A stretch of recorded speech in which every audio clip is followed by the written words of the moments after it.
Hey everybody, Damian G here representing Big Gold Belt Media, and we wanted to try something a little different.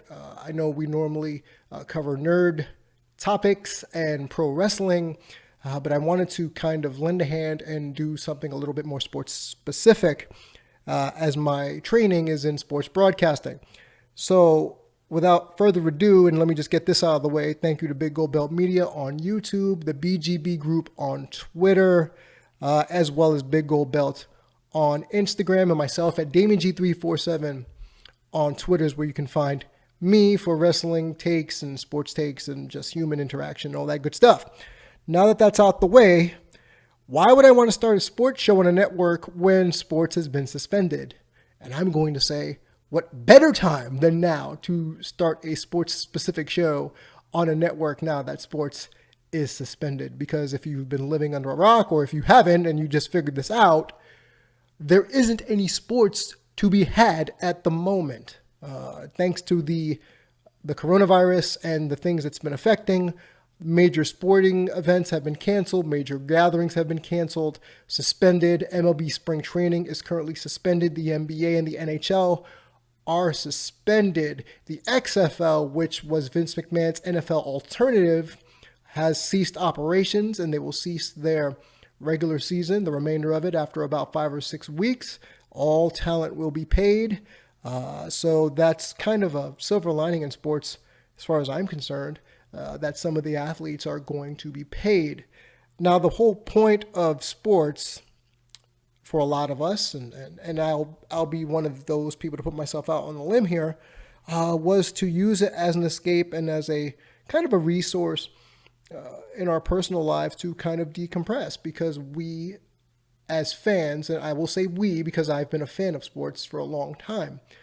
It started when I was a kid watching games with my dad and talking about it with my brothers, and growing up in the neighborhood of New York City, as you can tell by my hat, playing stickball, handball, basketball, all the like. But as I've gotten older, my view on sports has changed.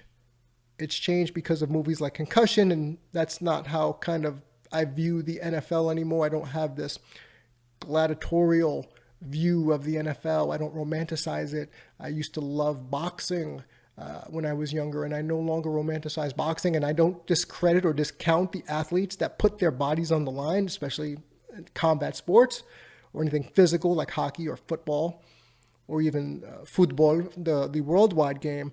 But I'm going to tell you exactly who this affects most, the stoppage of sports. It's not just the athletes, it's not the owners who are losing money. And shout out to the athletes who are pledging 6 figures to help out the people who are most affected in sports, who work for sports, the hourly staff, the vendors, the people who sell merch, the people who help get the arena ready, those people who are, for lack of a better word, independent contractors or just hourly staff. A lot of, especially in the NBA, several athletes have come forward to say they are going to pledge 6 figures each to kind of stymie, because the athletes are still going to get paid. They're going to stymie any kind of loss of income for these people, and that my heart goes out to those athletes. And I'm waiting on the owners to kind of, beside Mark Cuban, to step up. I know maybe only a handful of owners have vowed to do this, so it's kind of funny. I'll get to that more in detail when I get a little bit more into the show. But the thing I really wanted to kind of lead off with here is who this is going to affect more. And I think the people most affected by the loss of sports are not just the athletes, are not just the owners, are not just the season ticket holders. It's Joe and Jane fan whose entire secondary life, sometimes primary life, is affected by sports. Their end-all, be-all is sports. Their attachments to their teams, their attachments to their local communities who root for the team, the people who romanticize players and buy the jerseys and get the season tickets and buy, or not even the season tickets, the ones who will pay $10,000 for a courtside seat. Joe and Jane fan are the ones that are affected most. Because what are they going to do now? 3 days a week, 4 days a week, to fill those 3-hour voids of what of what football or basketball would cover, probably about 2 hours. A baseball game averages about 3 hours. So what are they going to do now when a lot of their identity is tied up is tied up in the sports they watch? What are they going to do to fill that time? I feel sad for Joe and Jane sports fan that has now have no reason to attach themselves to anything. They have nothing to attach themselves to.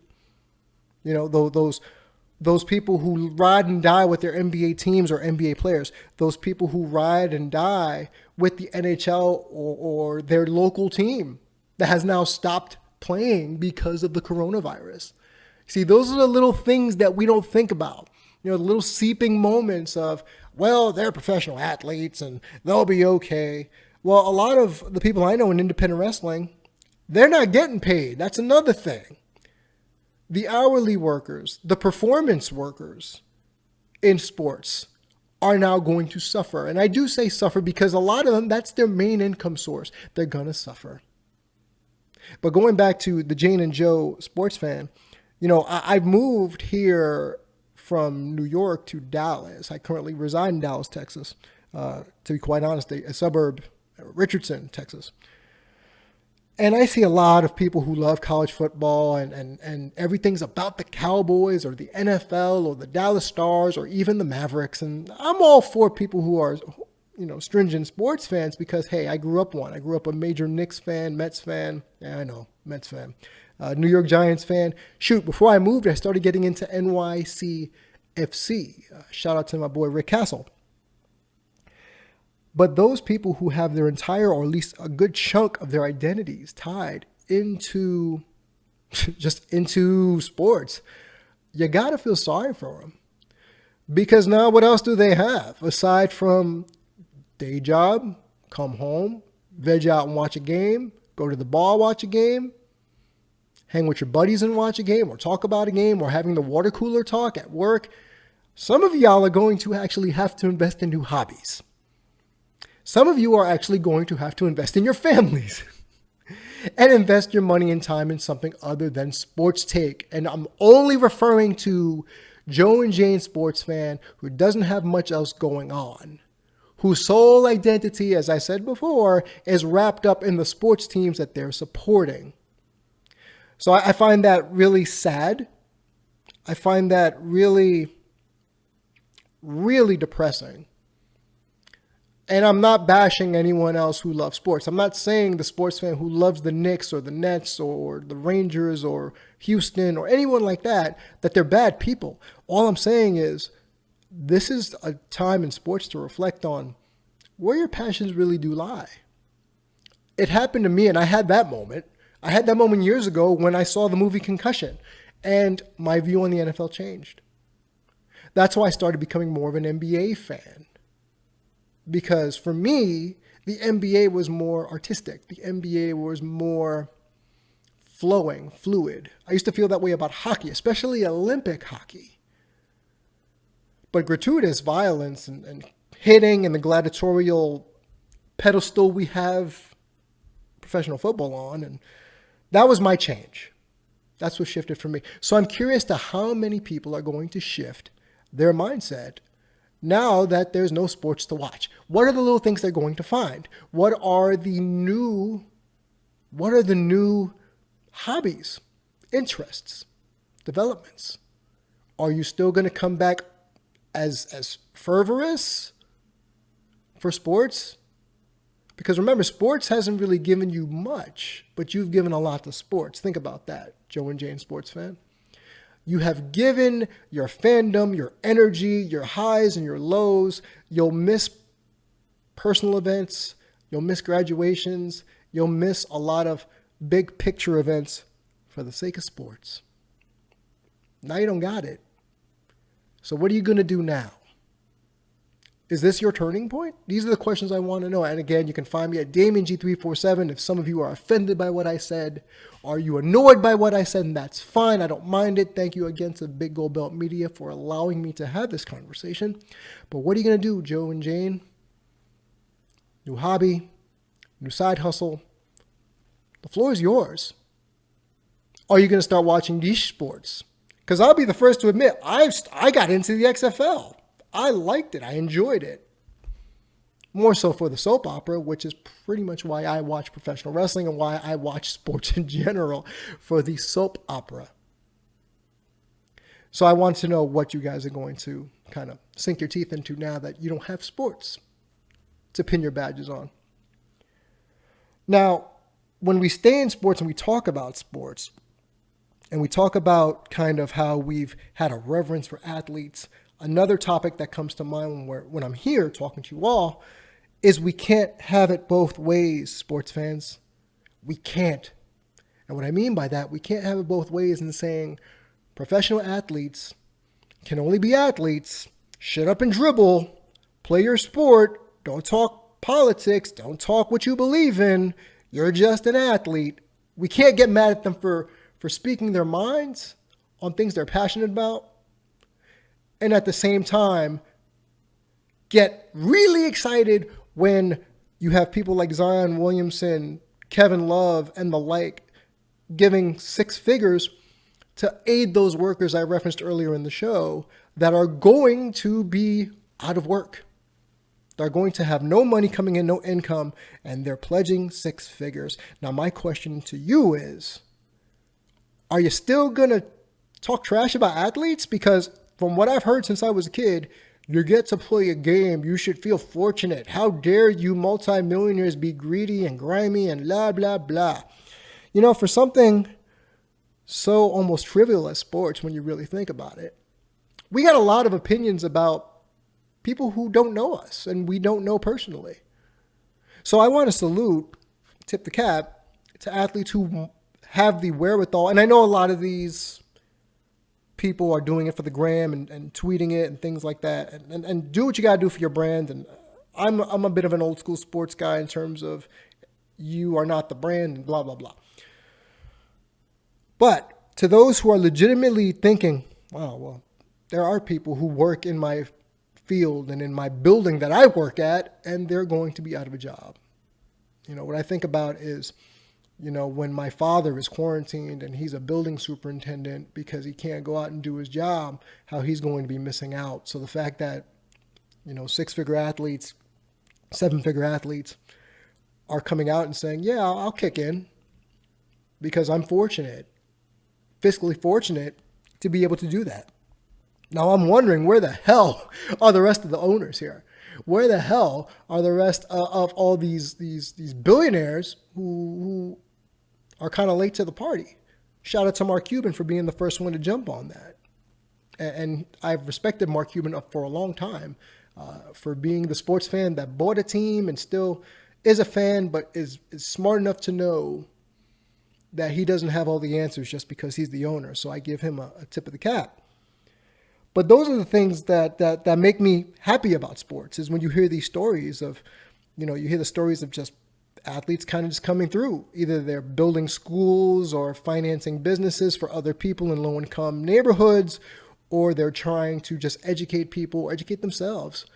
You know, I remember I saw this one documentary, it's on ESPN 30 for 30, Broke, where it chronicles a whole bunch of athletes just losing it all.